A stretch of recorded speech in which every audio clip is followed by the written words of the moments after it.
Bon dia. Bé, jo no sé què en penseu sobre el suport que reclamen per part dels partits independentistes, encara que sigui una abstenció per la investidura.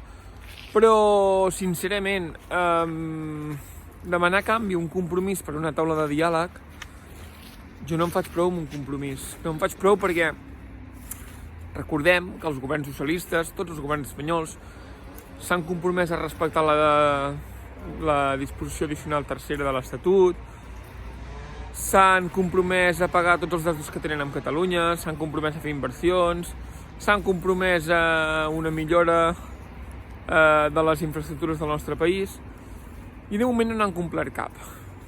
Per tant, jo facilitar una abstenció a canvi d'un compromís que només es demanen compromisos i no fets, jo reclamaria fets.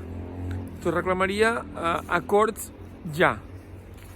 Acords factibles, acords que hi siguin.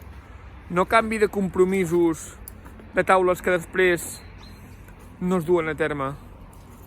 No canvi d'accions que són totalment estèrils per part del govern espanyol. Si es vol demanar suport, si es vol demanar l'abstenció com a mínim dels grups independentistes, que sigui per coses clares i per coses que tirin endavant i per coses que els comprometin a fer-les.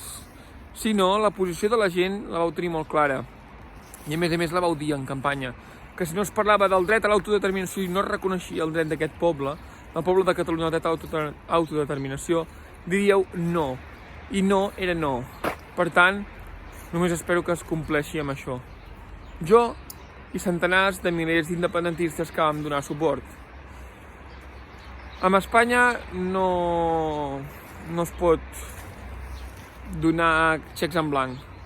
Espanya jugarà brut, Espanya està espantada, el regne d'Espanya jugarà a totes contra els catalans, tinguem-ho clar. Visca la República de Catalunya i Aran.